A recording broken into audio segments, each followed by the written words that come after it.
자, 오늘 우리 계실 하나님 말씀 요한복음 1절서부터 14절까지 교독합니다. 자, 우리가 지난 시간에 말씀드린 바와 같이 21장은 뭔가 내용상 좀 동떨어진 그런 내용이 전개된다고 말씀을 드렸습니다. 실제로 요한이 요한복음의 끝을 맺은 거는 20장 지난 시간에 했던 거였습니다. 뭐였습니까? 내가 이것을 요한복음을 기록하면 예수께서 하나님이시여 하나님의 아들이심을 믿게 하고 그걸 통해서 너희에게 생명을 얻게 하려 함이라. 그래서 일부러 도마가 예수님한테 당신은 나의 주여 하나님이라고 고백한 뒤에 그 결론을 맺었단 말이에요, 사건을.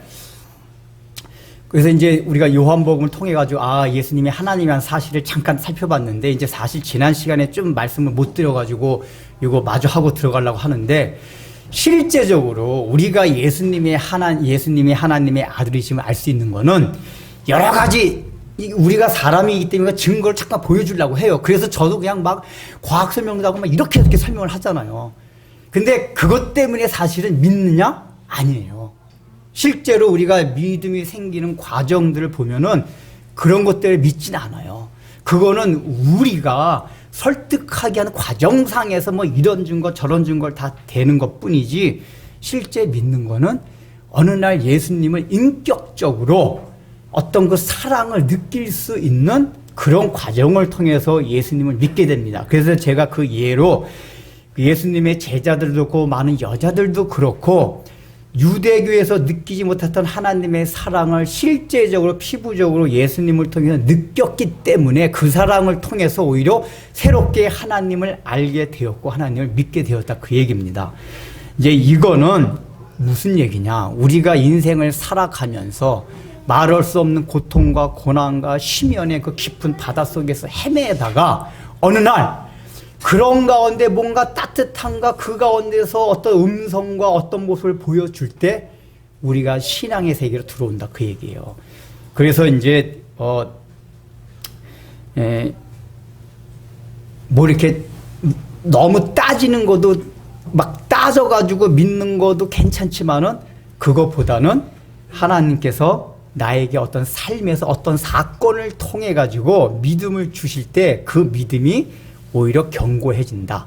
이제 이런 내용을 우리가 이제 좀 전제로 하고 오늘 이제 21장을 들어가기로 하겠습니다. 21장도 그거와 연관되는 내용입니다. 오늘 21장의 내용을 보면은 지난 시간에 말씀을 드린 바와 같이 부록으로 요한이 싫은 거예요. 결론을 딱 내고. 근데 부록으로 왜 싫었냐? 예수님을 이제 구주로 믿은 사람들, 그 제자들이 앞으로 그 제자들에 의해 세워질 교회가 어떤 방향으로 나갈 것인가, 이걸 또 요한이 잠깐 얘기하고 싶어가지고 예를 들면 사도행전의 축약 같은 거를 21장에 실어 놓은 겁니다. 그 내용이 여기 나와요.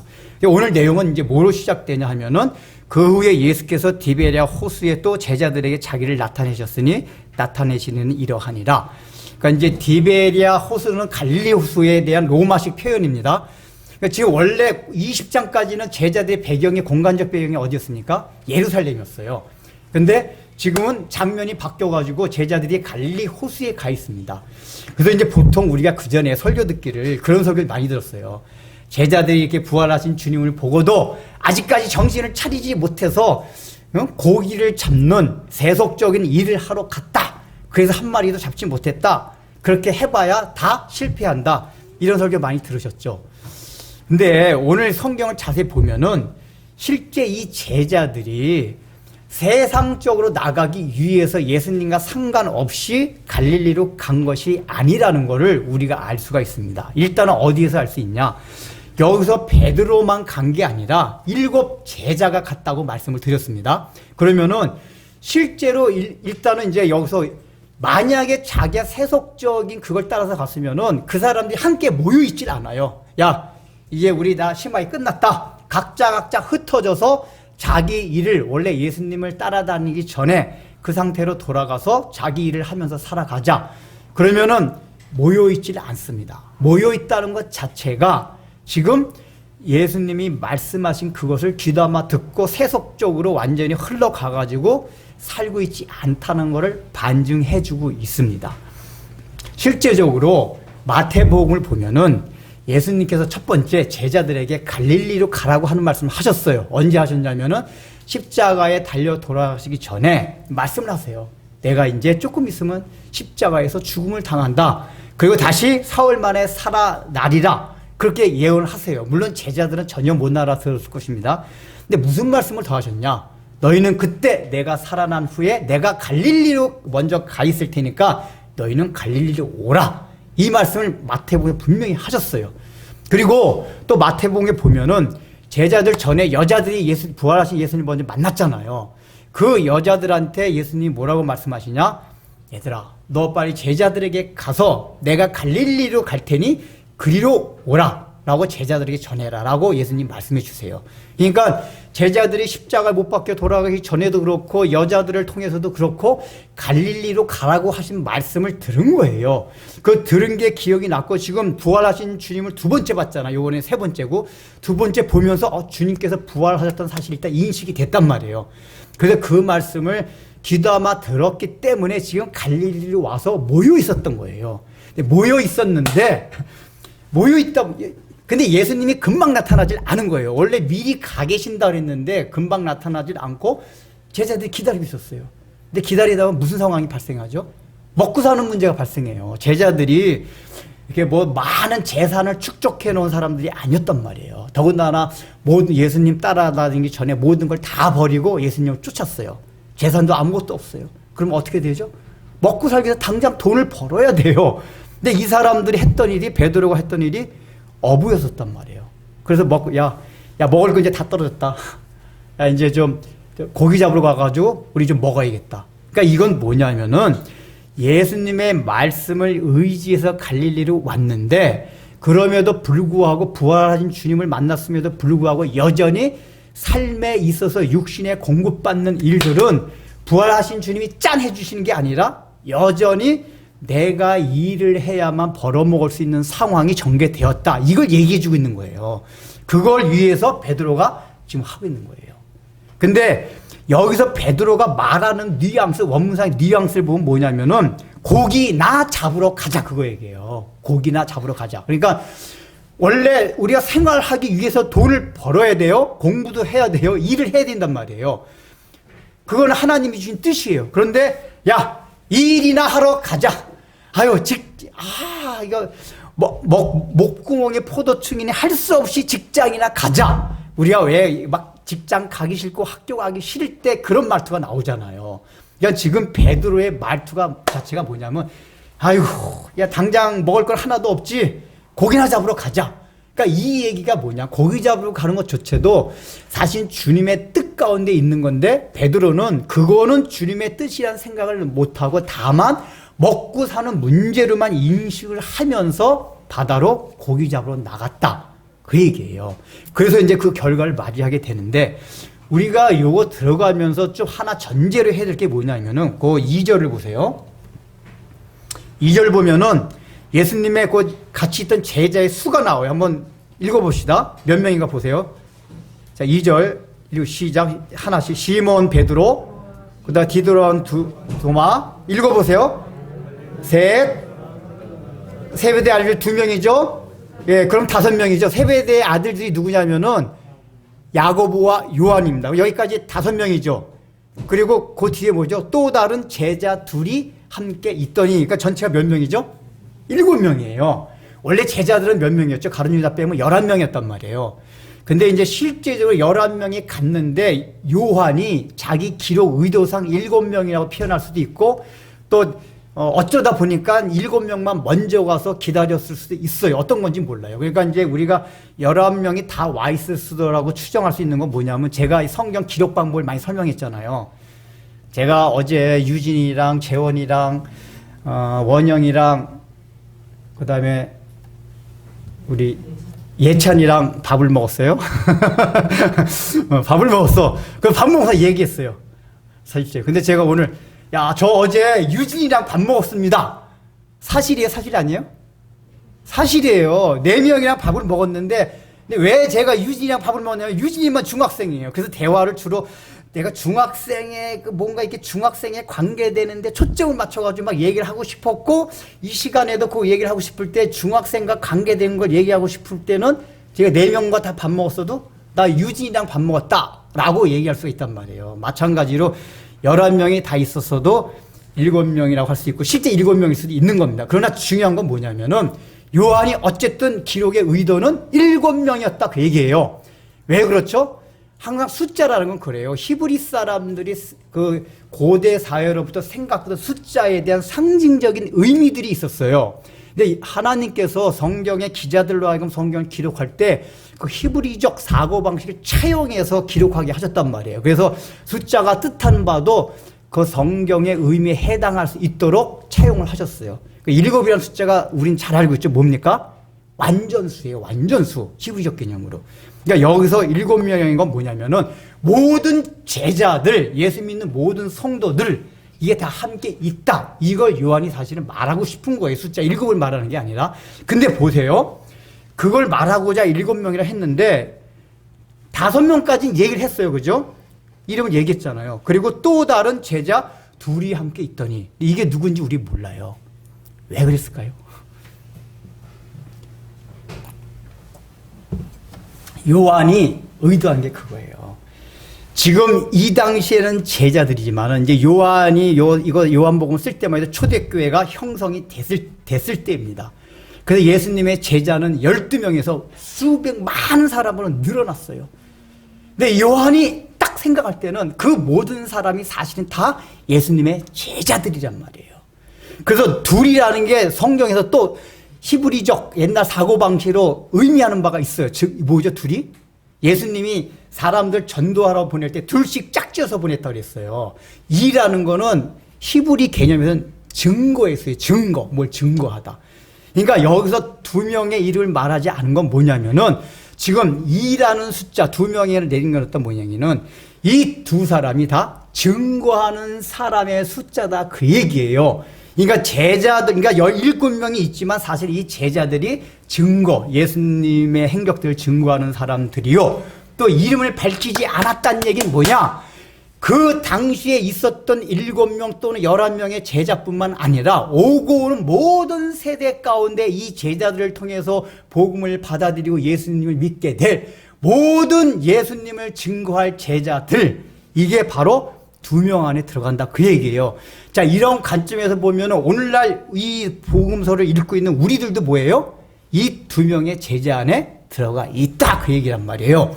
그래서 우리가 이 성경을 읽을 때 어떤 마음을 읽어야 되냐? 아, 나도 지금 7명의 제자들, 5명의 제자와 함께 그 갈릴리 바다에서 그러니까 예수님의 말씀을 따라 갈릴리 바다에서 고기를 잡고 있다. 라는 의식을 갖고 이 본문을 바라보자 그 얘기예요. 이해되시죠? 동떨어져서 보는 게 아니라 우리도 2명의 제자와 같이 이입을 해가지고 봐야 된다 그 얘기예요. 왜냐? 우리도 다 증거자로 부름을 받은 자들이기 때문에 우리 2명의 다 제자들입니다. 우리들 듣고 있는 우리들도. 그래서 이제 다 이렇게 상상의 나래를 펴가지고 시각적인 그걸 다 이렇게 동원해가지고 그걸 생각해보자 그 얘기예요. 그래서 이제 그러니까 베드로가 이제 고기 잡으러 가자. 우리 식장 가자. 예수 믿는다고 돈이 공짜로 생기냐? 하늘에 떡이 떨어지냐? 예수 믿는다고 해가지고 공부 안 한다고 시험을 잘 보냐? 그래서 우린 각자 공부도 하고 돈 벌러 가고 직장 가고 사업하고 다 해요. 이거 베드로와 같이 고기 잡으러 가자. 근데 여러분들이 그렇게 일터로 나갈 때 베드로와 같이 고기나 잡으러 가자 이런 마음으로 나가십니까? 아니면은 그 고기 잡으러 나갈 때 마음이 기쁘고 충만한 마음으로 고기를 잡으러 나가십니까? 지금 베드로는 고기나 잡으러 가자 그러면서 나갔어요. 우리들의 상태는 어떻습니까? 어쨌든 여기에 있는 모든 다른 제자들도 베드로와 메아더에 동의해서 그래 고기 잡으러 가자. 먹을 거 하나도 없잖아. 그래서 갔어요. 가서 어떻게 했죠? 밤새도록 고기를 잡았다라고 했어요. 이제 밤새도록 잡았다는 얘기는 그 갈릴리 바다는 그 지형적 기후적 특성상 밤에 고기가 더 잘 잡힌대요. 그러니까 이제 낮에 해를 많이 받으니까 고기들이 낮에는 햇살 좀 피해가지고 바다 깊이 내려가 있다가 밤에 위로 올라온대요. 그래서 이제 그 당시에 이 고기 잡는 문화 자체가 밤에 저녁서부터 잡기 시작했대요. 그러니까 그런 고기 잡는 습관에 따라 늘 보면 성경에 보면 밤에 잡았다 그러잖아요. 밤에 잡는 거예요. 밤새 잡았는데 한 마리도, 여러분, 한 마리도 잡지 못했다. 여러분, 이게 가능할 것 같아요? 아니, 7명의 사람이 밤새 잡고 한 마리도 잡아야 되잖아요. 그러니까 이게 하나님의 사실 섭리가 있었던 거예요. 한 마리도 못 잡게 하신 거예요, 사실은. 우리가 우연이라도 생각한다면 한 마리를 잡아야 되는데 한 마리도 잡지 못했어요. 그럼 이 제자들 마음에 어떤 마음이 있겠어요? 실망이 될 거 아니에요. 야, 그래도 우리가 3년간 지금 예수님 따라다니라고 고기 잡는 일을 쉬긴 했지만은 우리가 평생 해온 일 아니냐. 전문가란 말이에요. 고기 잡는 일에 있어서는 베드로 같은 사람이 전문가예요. 3년간 쉬긴 했지만 그럼에도 불구하고 우리가 전문가임에도 불구하고 어찌해서 한 마리도 잡지 못했느냐 라는 실망과 허망감들이 그들의 마음을 이제 아침, 여기서 보면 이제 아침이 되었다. 여기 우리 말 번역은 날이 새어갈 때에 그랬지만은 원래 이제 원문상의 뜻은 날이 밝았을 때 그 얘기예요. 아침이 아침. 이렇게 어둠 있는 새벽녘이 아니라 완전히 동이 터서 이른 아침을 말하는 겁니다. 밤새 보셨어요. 그 기운이 다 빠져 있어요. 이건 첫 번째 뭘 얘기하냐. 이 제자들이 부활하신 예수님을 아직 만나긴 했지만은 정확하게 그 실체를 알지 못하고 있어요. 우리가 지금 계속해서 그걸 했잖아요. 부활체의 모습이 시공간을 초월하는 모습 부활했다 그랬잖아요. 제가 여러 번 설명드렸잖아요. 그렇기 때문에 예수님이 부활한 게 맞긴 맞는데 실감이 덜 된단 말이에요. 그러니까 배자들이 실감을 하기 위해서는 예수님이 나서로 같이 부활했어야 돼요. 그럼 분명히 실감, 와! 예수님이 살아나셨다 확 붙잡고 있는데 이게 예수님은 예수님인데 어떤 때 예수님 같지가 않아요. 모습이 막 예수님 모습도 아니고 목소리도 다르고 이러다 보니까 부활에 대한 실감, 믿음 이게 왔다 갔다 하는 거란 말이에요. 이걸 제가 설명드렸잖아요. 이게 왜 그러냐. 오고 있는 우리들도 부활하신 주님을 만나기 전에 똑같다 그 얘기예요. 육체로 눈에 보여야지만 믿는 게 아니라 우리들도 다 여기 제자들과 같이 말씀을 통해서 예수님과 인격적인 관계 형성을 통해서 결국은 예수님 부활하신 주님을 보게 돼 있다 그 얘기예요. 오늘 뒤에도 보면 그렇게 돼요. 그런데 그런 상태이기 때문에 이제 두 번째 보면서 예수님 부활하셨다는 게 인식되고 믿어지긴 했는데 뭔가 확신이 서지 않고 내가 나가야 할 어떤 방향성에 대해서 완전히 자리 잡히지 않았어요. 이게 부활하신 주님을 만나고도 어정쩡한 상태에 있을 때 덜 깨달을 때 그런 거예요. 삶의 방향성이 완전히 딱 정해지질 않아요. 이게 지금 삶의 방향성이 정해지지 않고 뭐 일을 하잖아요. 예수 믿는 사람들이 특별히 이거 예수 안 믿는 사람들도 그래요. 삶의 방향성이 안 정해지면은 그 하는 일들이 다 허탕을 쳐요. 근데 특별히 믿는 사람들이 믿음의 관점에서 삶의 방향이 정해지지 않은 상태에서 어떤 일을 해도 그 일들은 다 허탕친다 그 얘기예요. 목사님 아닌데요. 제가 전문가라서 이쪽으로 제가 전문가라서 저는 허탕치지 않아요. 이렇게 얘기를 합니다. 근데 그렇지가 않아요. 우리가 경험적으로 보게 되면은 예수님을 믿긴 믿어요. 교회 다니긴 다녀요. 근데 그 부활하신 주님에 대한 어떤 확신, 그래서 방향성이 정해지지 못했어요.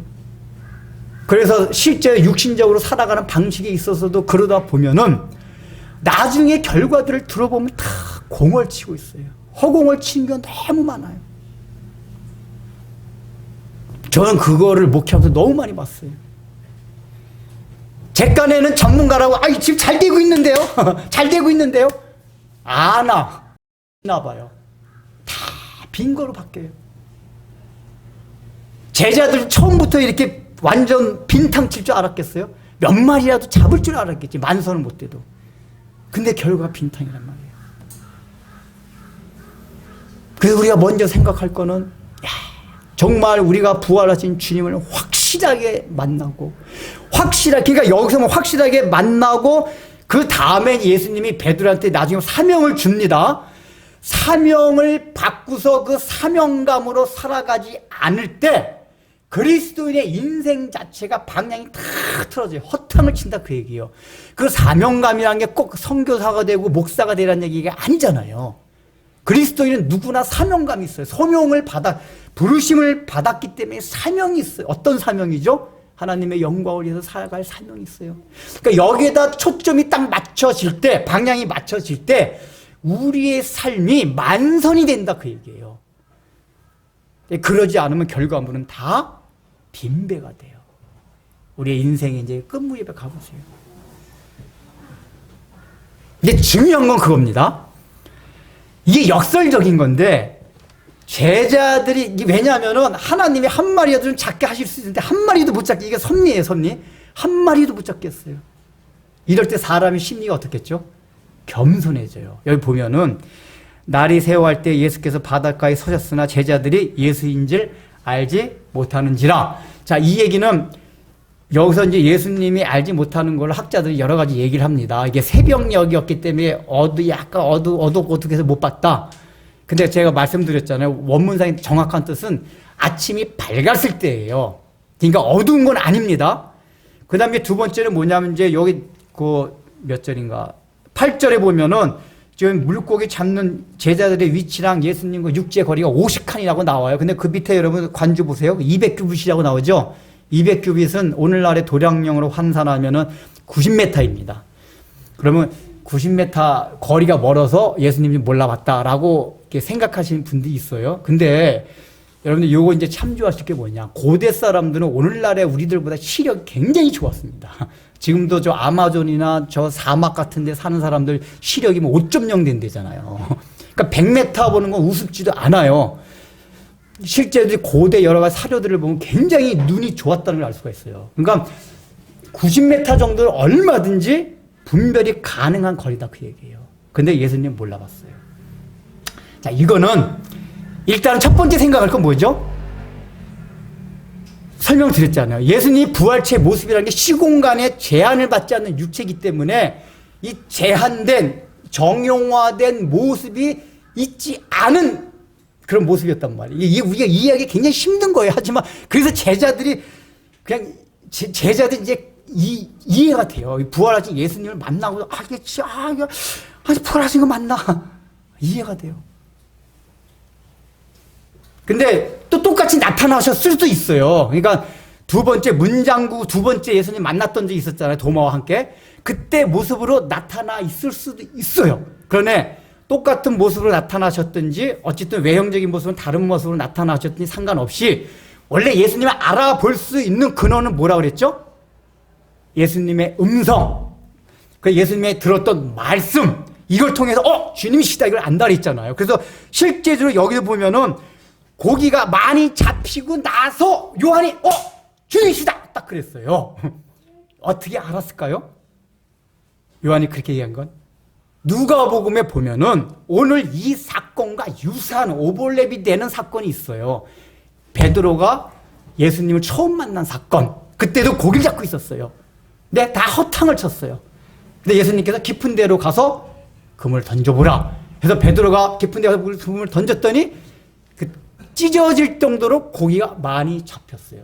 그때 베드로가 주여 나는 죄인이소이다 나를 떠나소서. 그렇게 하면서 이제 예수님을 따라다닌 제자의 삶이 시작이 됐어요. 그러니까 오늘의 사건과 아주 똑같아요. 시간만 다르지. 그러니까 그때 요한도 야고보도 있었거든요. 보면은 요한이 그 생각이 난 거예요. 만선이 딱 된 순간 주님이시다. 아마도 베드로도 알았을 거예요. 요한이 먼저 얘기한 거. 왜냐면 요한이 얘기하자마자 베드로가 바로 확 뛰어들었잖아요. 생각. 보통은 주님이시다 주님이시라고 이렇게 반응을 한번 보여야 될 텐데 베드로가 바로 뛰어들었다는 얘기는 말만 요한이 먼저 했을 뿐이지 베드로도 고기가 만선이 딱 되는 순간 그 사건 3년 전에 예수님 처음 만났던 그 사건 그게 딱 회상이 된 거예요. 오버랩이 된 거예요. 그러면서 거기 계신 분이 주님이시다 이걸 안 거예요. 이건 뭐죠? 예수님을 만났던 그 전의 말씀 이걸 통해서 그분이 예수님을 알게 된 거란 말이에요. 결국은 예수님을 알게 된 그 과정은 말씀과 예수님과 누렸던 과거의 경험들을 통해서 예수님을 알게 된 거예요. 근데 만약에 제자들이 여기서 고기를 일단은 뭐냐면은 첫 번째 알지 못한 거 뭐냐, 너무나 마음이 심란해 있었어요. 고기를 붙잡은 상태에서 지쳐 있었어요. 그리고 보면 예수님께서 이미 그 동트기 전서부터도 거기 서 있던 것을 보여요. 미리 가 계신다고 하셨기 때문에. 그러면 제자들이 고기를 잡는데 막 몰두하고 있지 않았다면은 어쩌면 예수님 봤을지도 몰라요. 알았을 수도 있어요. 왜냐? 약속을 하셨기 때문에. 내가 너희보다 먼저 갈릴리로 가리라. 먼저 가 계신다 그랬잖아요. 그럼 고기를 잡는 가운데서도 저쪽 편에 누군가 서 계시면 혹시 주님 아니야? 왜냐? 그 약속을 하셨으니까. 그렇게도 생각할 만도 한데 제자들이 전혀 그 생각을 못했다는 얘기 뭐죠? 밤새 고기를 잡는 데만 안 잡히니까 더 사람이 그렇잖아요. 이게 안 잡히니까 더 몰두하고 더 몰두하고 씩씩거리면서 이게 이거 한 마리도 안 잡히네. 더 씩씩거리면서 막 잡다 보니까 주변을 살필 여유가 하나도 없었던 거예요. 이게 뭘 말합니까? 우리 삶이 그래요. 우리 삶도 빈탕 허탕을 치는 삶을 살다 보고 그러다 보면 우린 육신적으로 어떠냐 거기 더 매몰돼요. 그걸 회복하기 위해서 내가 이거 왜 이렇게 안 되냐, 더 해봐야지. 그럴수록 점점 거기 매몰되고 막 빠져듭니다. 그럴 때 주님은 전혀 보이지를 않아요. 우리가 아셔야 돼요. 오늘날 똑같이 신앙생활을 하면서도 어떤 사람은 정말 2000년 전에 제자들이 부활하신 주님을 만났다와 같은 그런 신앙적 경험을 하고 그런 능력을 가지고 살아가는 사람이 분명히 있어요. 안 그래요? 있어요. 왜 다릅니까? 타고날 때부터 다르게 태어났나요? 아니에요. 바로 차이가 이거예요. 내가 나의 삶에 너무 방향성이 정해지지 않은 나의 삶에 너무 매몰되면서 살아가지 않았나. 그러면 주님이 저쪽 서 계셔도 볼 겨를이 없어요. 관심이 없어요. 이게 오늘날 우리 가운데 얼마나 많이 있습니까? 여러분들 삶 주변을 돌아보세요. 안 되는 그것 때문에 그냥 거기에 매몰되고 정신을 쏟다 보니까 주님께서 좀 바라봐달라고 서 계심에도 불구하고 보질 못해요. 여기 나머지 2명이 우리들이라 했잖아요. 지금 우리들도 과연 우리들도 고기 잡는다고 막 정신이 없어가지고 베드로 형님 유불에도 허탕 미치겠네 이거 정말 이쪽으로 던져봅시다. 우리가 오늘 삶에서 그러고 있지 않냐 그 얘기예요. 그럴 때 주님을 못 봅니다. 그러나 또한 우리 주님은 은혜로운 분이시여 복음에 늘 역설이 있습니다. 어쩌면은 이 사람들이 하나님의 사람들이기 때문에 한 마리도 잡지 못했을 수 있어요. 그냥 인간적으로 생각하면 하나님이 일반적 은총과 섭리에 따라서 그래도 먹고 살아가야 되기 때문에 얼마라도 잡히게 할 거예요. 그래서 세상에 예수 안 믿는 사람 다 살아가잖아요. 그죠? 그 하나님의 은혜입니다. 그것도 예수 안 믿는 사람 구원과는 상관없지만은 다 하나님의 은혜 안에서 먹고 살아갈 수도 해주시는 거예요. 근데 왜 유난히 제자들한테 한 마리도 못 잡게 하신 거예요, 이거는. 그냥 창조의 원리에 따르면 몇 마리도 잡았어야 되는데. 왜 그랬죠? 더 역설적으로 제자들이 그래야만 예수님을 나중에 전적으로 신뢰할 수 있게 되기 때문에 그래요. 지금 보세요. 이 마음이 얼마나 겸손해졌나? 자, 그래서 아직 4절까지 예수인 줄 알지 못하더라 그랬어요. 그래서 5절 예수님께서 이르시되 얘들아 너희에게 고기 있느냐 대답하되 없나이다. 그러면 그물을 배 오른편에 던지라. 그러면 잡으리라. 자, 이때는 지금 제자들이 예수님이 알았어요? 몰랐어요? 몰랐어요.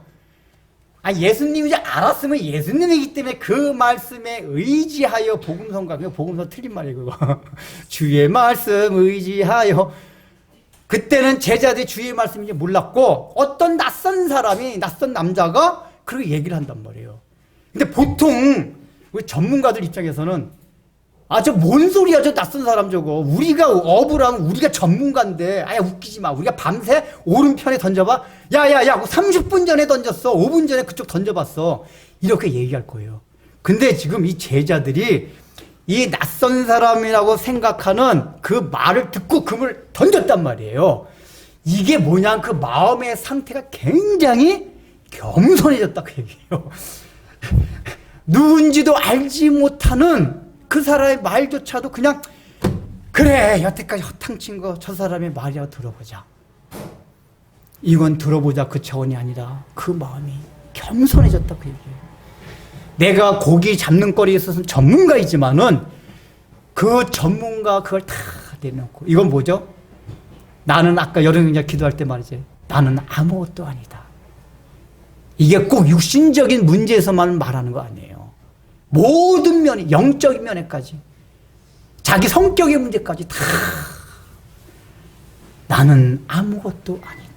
Nothing, I am nothing, nothing, nothing, all nothing, all nothing. 제자들이 그걸 깨달은 거예요. 이게 복음에서 굉장히 중요해요. 하나님이 부활하신 주님을 잘 만나보지 못하고 적극적으로 신뢰하지 못할 때 우리의 삶을 그쪽으로 인도해요. I am nothing. 나는 아무것도 아닙니다라고 그 심연 깊은 곳으로부터 고백이 나오게끔 우리 인생을 인도한다, 그 얘기예요. 그래서 여러분 보세요. 예수를 믿는 사람, 택자가 돈을 아무리 많이 벌었어요. 벌 때 잠깐 좋죠. 벌어가지고 잠깐 쓰다가 남편이 이제 바람 피고 하다 보니까 더 고통을 당해가지고 그 마음에 허공이 있어요. 내가 왜 남편으로 이렇게 돈을 벌겠을까? 이제 궁극적으로는 다 허망해져요. 그게 지식을 쌓는 것이든 돈을 버는 것이든 연애를 하는 것이든 그 건강을 챙기는 것이든 어떤 것이든지 아직까지 나를 완전히 부인하고 내려놓지 못한 상태에서 나는 아무것도 아니라는 사실을 존재론적으로 받아들이지 못하는 상태에서는 하나님이 궁극적으로 이렇게 인도하실 때가 있어요. 그러니까 내가 방향성을 잡지 못했기 때문에 그렇게 되기도 하지만 하나님이 또 은혜의 하나님이기 때문에 그렇게 해서 은혜를 깨닫게 되는 도구와 가정으로 사용하신다, 그 얘기예요. 그래서 제자들이 겸손해서 던져본 거예요. 근데 오늘날 우리들의 그런 마음이 있습니까? 이효령 교수 같은 사람 간증 들어보세요. 그 사람이 얼마나 지식이 충만한 사람입니까?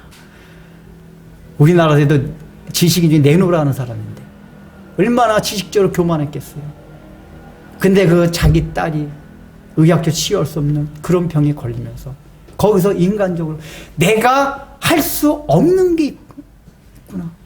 내가 할 수 없는 게 있구나. 여기서 I am nothing이 시작된 거예요.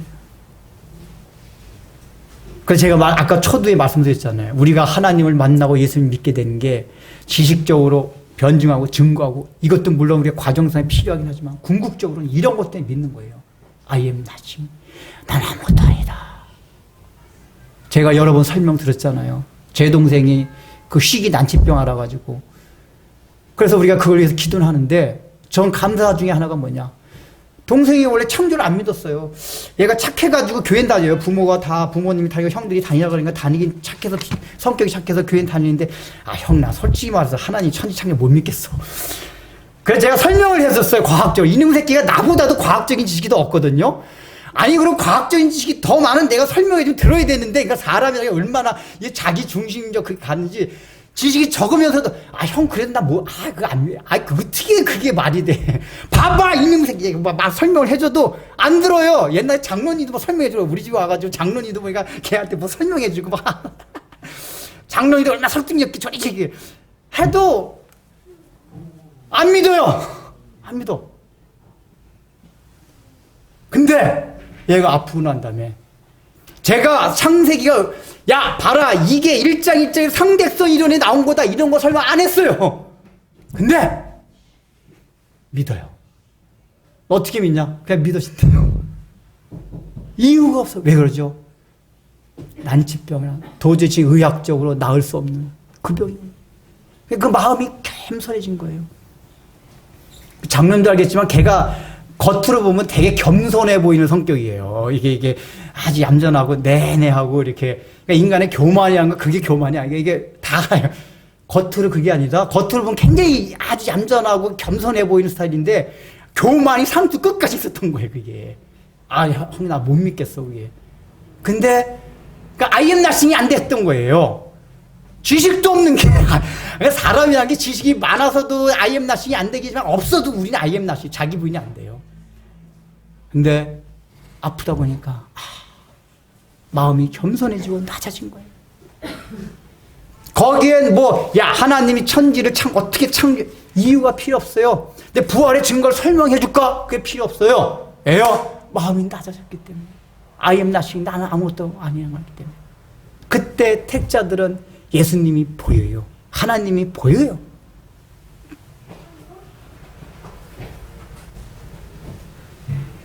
중요한 건 그거예요. 아직까지 제자들이 자기 부인이 안 됐기 때문에 예수님께서 이렇게 역사하신 것 같아요. 그럼 우리 입장에서 이걸 우리는 2000년이 지난 사건이잖아요. 우리도 인생 가운데서 고기를 잡느라고 그렇게 헤매지 말고 지금부터 이렇게 해봐야 결과적으로 보나마나 허탕칠 거다. 허탕칩니다. 여러분들 명심하세요. 허탕쳐요. 그래서 허탕치는 것도 하나님 그렇게 해서 나를 주님께 인도하실 것이지만 그 전에 덜 고생을 하는, 그러니까 제자들이 겪었던 한숨 푹 pu시면서 어떻게 먹고 살아가냐, 좀 이런 고난이라도 적게 겪으려면 미리미리 알아서 기시라고 얘기해요. 어떻게 해요? 나는 아무것도 아니한 사실을 알라고 얘기해요. 그 얘기가 뭐죠? 고개를 잡지 말란 얘기가 아니라 나는 아무것도 아니기 때문에 온전히 주님을 신뢰해야만 살아갈 수 있는 존재입니다. 예수님께서 요한복음 15장에서 그 얘기를 하셨어요. 너희는 내가 없이는 아무것도 할 수 없느니라. 15장 5절인가 나오잖아요. 그 포도나무 비유 들면서 가지와 열매, 내가 없이는 아무것도 할 수 없습니다. 근데 우리가 그게 잘 안 돼요. 그래서 우리가 인생을 살아가면서 우리에게 닥치는 고난과 어려움들 가운데 그런 하나님의 섭리가 많이 있어요. 우리가 아무것도 아니한 사실을 받아들이고, 그게 단순하게 무슨 자책감, 열등감 그게 아니라 그랬잖아요. 오히려 열등감 자체는 교만이에요. 그게 아니라 내가 아무것도 아니기 때문에 하나님을 온전히 신뢰하는 마음. 나는 정말 하나님 없이는 살아갈 수가 없는 존재구나. 이 마음이 느껴지면은 지식적으로 창세기가 안 믿어지고 믿어지기가 필요 없어요. 그냥 믿게 돼요. 이렇게 믿음이 시작돼야 된단 말이에요.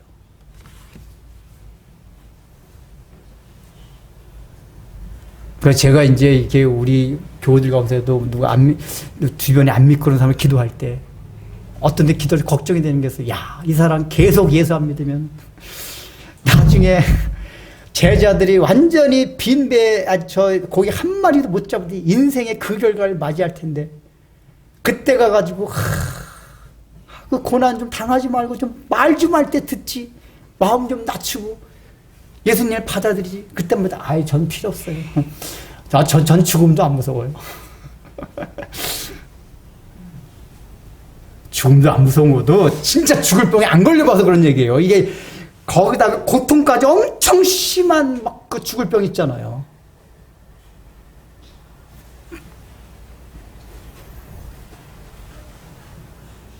우리가 그런 때 나는 아무것도 아니다. 그래서 하나님을 바라보게 돼요.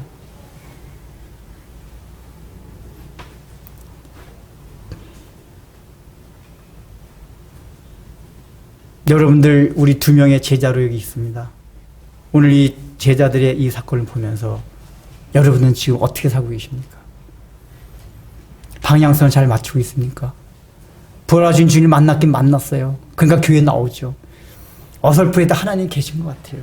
예수님 부활하신 것 같아요. 근데 진짜 성경은 너무 재밌어요. 제자들과 우리가 똑같아요, 보면은. 하나님 계신 건 맞긴 맞는 것 같은데. 근데 또 떨어져 있으면은, 진짜 하나님 살아계신 거 맞나? 천국 쪽 있는 거 맞나? 안 그래서요? 뭐 안 그런 눈 같이 하지 마세요. 다 그러고 있잖아요. 제자들이 그렇단 말이에요. 그 두 번째는 뭐냐? 이게 표면적으로는 그렇고, 두 번째는 뒤에 보면 이제 나중에 보면 예수님이 베드로한테 사역, 내 양을 먹이라는 사역을 맡깁니다. 그래서 이게 궁극적으로 뭐냐면 이 예수님이 처음에 베드로를 만났을 때도 그랬단 말이에요. 이제 너가 여태까지 고기를 낚았지만 이제부터는 고기를 낚는 어부가 아니라 사람을 낚는 어부가 되리라. 그게 베드로에게 말씀을 하셨어요. 그러니까 성경에서 이 물고기 잡는 이 비유가, 유비가 뭘 말해주는 거냐면 바다가 원래 세상에, 성경에서는 세상을 의미해요. 요한계시록에 보면 바다에서 뭐가 나온다 막 이런 의미도 있거든요. 그 바다가 세상이에요, 세상. 근데 이게 이 바다에서 옛날 물고기만 잡았는데 이제부터는 너희의 인생은 물고기만 잡는 인생이 아니라 사람을 낚는 어부가 되는 게 우리의 삶이 되어야 된다. 그 얘기란 말이에요. 그런데 앞으로 이제 제자들이 그 일을 맡겨요. 근데 아직까지 예수님께서 구체적으로 그 말씀을 주시진 않았어요. 근데 베드로가 그 말씀을 주시기 전에 야, 고기 잡으러 가보자. 이게 여기서 하나님 우리에게 준 메시지가 있어요. 하나님께서 메시지를 확실하게 주시기 전에 그 마음에 확실한 증거를 주시기 전에 움직이면 안 된다. 그 얘기. 이게 뭐냐? 사역을 해도 고기를 낚는 어부가 된다 해도 인간의 열심과 인간의 노력, 난 그쪽으로, 나 전도에 대해서 전문가야. 내가 전문가. 내가 교회 행정에 대해서는 전문가야. 어떤 분이 그러더라고요. 전도도 잘하는 사람이 있거든요. 우리 어느 목사님 중에 전도를 진짜 잘하는데요. 그 사람한테 걸리면은 헤어나올 수가 없대요. 누구든지. 얼마나 말을 잘하는지 아이가. 그 목사님이 딱 걸리면은 말을 너무 설득력 있게 청산해서 다 해가지고 아무도 일단은 나오지 못한대요. 그건 타고난 이 성향이 그래요. 그런 사람 내 전도를 얼마나 잘하는지 알아? 근데 여기서 예수님의 말씀하시는 의도가 그거예요. 너희가 내가 없이는 사역도 사람을 낚는 아무것도 안 된다. 그 얘기예요. 우리 한국교회가 우리가 교회 초기부터 그 얘기 많이 했잖아요. 우리가 열심히 얼마나 있습니까? 열심 자체는 좋은 거예요.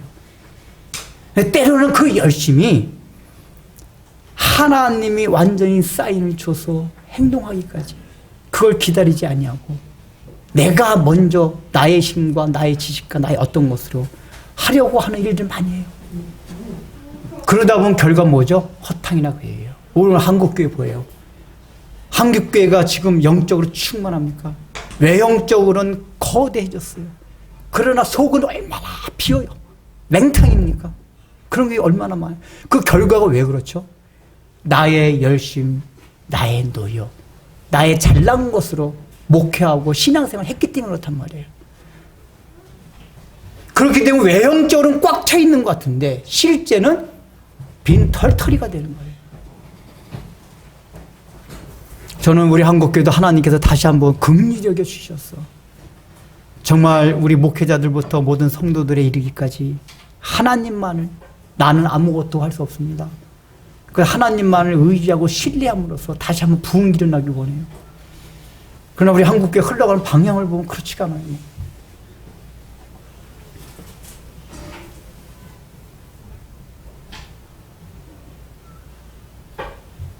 하나님의 일조차도 하나님의 능력. 그래서 여기 우리 앞에서 계속 했잖아요. 약속을 세 가지 선물 주셨잖아요. 뭐냐? 성령, 전도하는 거, 평안. 근데 전도하는 것조차도 어떻게 된다? 자기의 힘으로 하는 게 아니라 성령의 능력으로 된다. 이거를 제자들이 깨달은 다음에 이제 나중에 예수님이 너희가 성령이 올 때까지 기다리라. 그래서 이제 사도행전을 보면은 기다립니다. 제자들이 물고기 잡으러 간 거 기다려요. 기다렸다가 성령이 오신 이후에 그때부터 담대하게 로마 지역을 나와서 복음을 선포합니다. 그때 역사가 일어나잖아요. 그러니까 이 얘기는 열심을 내지 말란 얘기가 아니라 자칫 잘못하면 착각하기 쉬운, 혼동하기 쉬운 인간의 열심을 하나님을 위하는 것과 혼동하지 말라 그 얘기예요.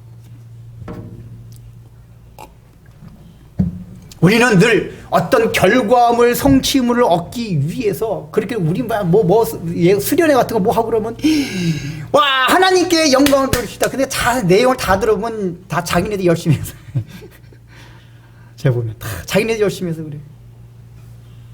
어제 간증 얘기도 잠깐 했는데 그 말이 참 나와요. 그 물속에서 먼저 죽은 그 아들 아이가 실제로 복음을 전한 일은 아무것도 없어요. 그렇잖아요. 그 아이는 나중에 내가 이집트 선교사 되고 싶겠다 그 얘기지. 그러나 그 마음만은 주님을 향한 그 마음이 있는 거예요. 그 아이는 아무것도 안 했어요. 그러니까 이 엄마 입장, 그 금인숙 집사님과 그분 입장에서도 얘 아직까지 아무것도 안 했는데 데려가시면 어떡해요? 우리 인간은 그렇거든요. 그러니까 인간이 뭘 해야지 하나님이 얻으실 거 생각했는데 하나님의 답은 뭐였죠? 이미 그 아이는 다 했다. 전도도 했고 뭐돼. 언제 했어요? 이게 우리와 하나님이 보는 관점이 다르다는 얘기예요. 그 엄마 그 얘기 얼마나 그 아이가 많은 사람을 구원한다. 직접 전도하지는 않았지만.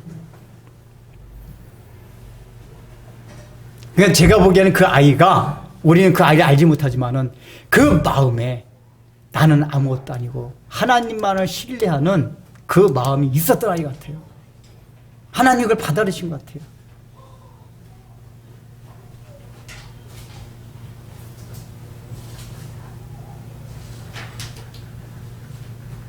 왜 우리 사역하고 교회를 이끌어가는 방식이 딱 그래요. 인간의 열심이 아니라 하나님의 열심이 우리를 이끌어가게끔 하나님의 은혜로 이끌어가게끔 우리 삶을 맡긴 훈련이 필요해요. 여러분 먹고 사는 문제, 우리 목사님 저는 사역적인 관심도 없어요 지금. 사역적인 관심도 없어요. 먹고 사는 문제들. 방향을 잘 맞추고 있습니까? 지금 예수님께서 여기서 주시고자 하는 건 다 뭐냐? 사명이에요. 나중에 보면. 여러분이 먹고 사는 문제는 사명으로 살아야 돼요. 단순하게 먹고 살기 위해서는 직장 다녀보시고 공부하십시오. 공부해보세요. 얼마나 허망한지 아세요, 끝에가? 그 허망을 당하지 말고 처음부터 내가 돈을 벌어도 공부를 해도 사명을 가지고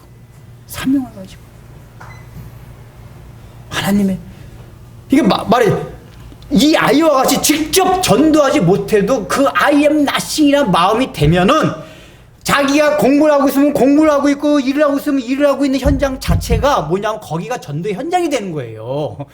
야, 너 꼭 예수 믿어야 돼. 이 말 꼭 하지 않는다. 물론 하게 되면 말을 하게 되죠. 왜냐? 그 사람이 가는 곳마다 하나님의 자기가 아무것도 아니기 때문에 하나님의 능력이 나타나게 되겠어요. 하나님의 모습이 나타나게 되겠어요. 그때 복음의 영향이 나타나요. 근데 우리는 대부분 예수 믿지만은 먹고 살기 위해서 그래요. 그러니까 여러분들만 그렇지 않고 저도 그런 경우 있는데 하다 보면 먹고 살기 위해서 그냥 대학 가기 위해서 공부. 말이 나왔으니까 우리 학생들도 봐봐. 공부하는 것도 단순히 대학. 내가 공부를 잘해가지고 하나님께 영광 돌리겠다. 그나마 그건 좀 더 좋은 생각이에요. 근데 그것도 봐봐요. 내가 공부를 잘해서 영광 돌리겠다는 게 인간이 열심히 들어가. 그럼 머리가 안 좋은 사람은 영광 못 돌리게 해요. 그게 아니에요. 그러니까 우리가 예수 믿는 사람 공부를 한다 해도 뭐냐면 여러분 진리 자체가 자연학문이든 인문과학이든 자연과학이든 사회과학이든 그 자체가 하나의 진리예요. 그러면 하나님이 이 세상 만세에 하나님을 심어놨다고 했는데 내가 성경뿐만 아니라 그 진리를 제2의 진리를 한번 캐고 싶다. 그런 마음으로 한번 공부를 해봐요. 공부 1등 좋은 대학이 아니라 얼마나 공부가 재밌을까요? 진리를 한번 내 성경도 있지만은 이 학문을 통해서도 한번 진리를 발견해봐요. 그럼 공부가 재밌어져요. 공부해서 허탕을 안 쳐요. 허탕을. 그 1등을 목표로 하니까 1등이 안 되면 실만 허탕 쳐가지고 그렇게 하면 1등이 되든 꼴등이 되든 상관이 없어요. 돈을 많이 벌 수도 있고 적게 벌 수도 있지만 상관없어요. 직장에서 승진할 수도 있고 못할 수 있지만 상관이 없어요.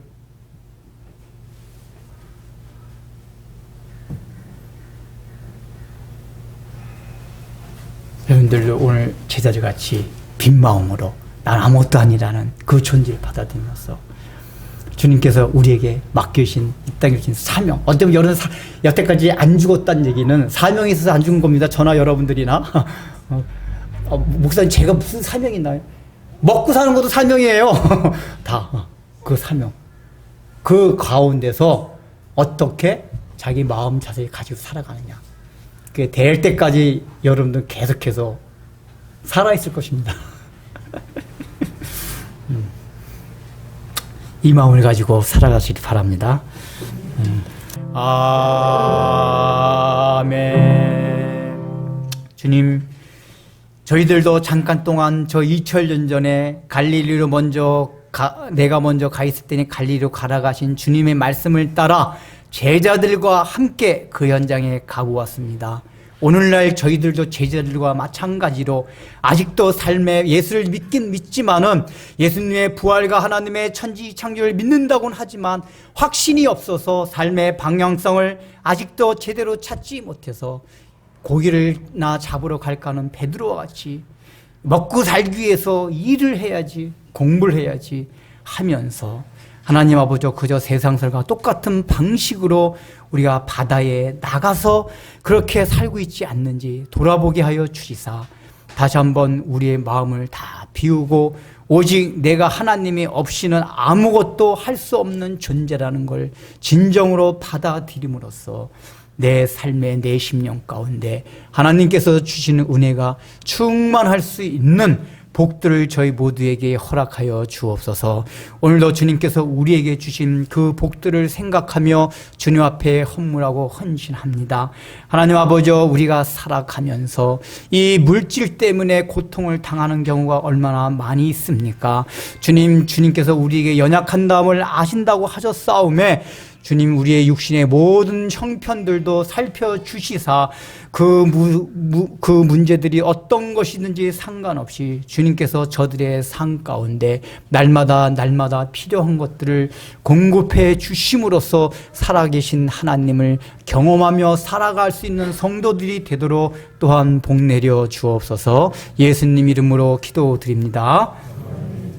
이제는 우리 구주 예수 그리스도의 무한하신 은혜와 하나님 아버지의 놀라우신 사랑과 성령님의 관동과 권면하심이 오늘 이 말씀을 듣고 나도 제자들과 같은 마음이 아니라 이제는 내 마음을 비우고 오직 하나님이 아니면 나는 살아갈 수 없다는 진정 내 진심에서 나오는 고백을 함으로써 부활하신 주님을 만나고 능력을 받아서 이 험난하고 수고로운 세상 가운데서도 성령의 능력으로 덧입고 살아가는 참된 믿음의 용장이 되기를 소망하는 사랑하는 성도들 위의 삶 위에 이제부터 영원토록 함께 있을지어다.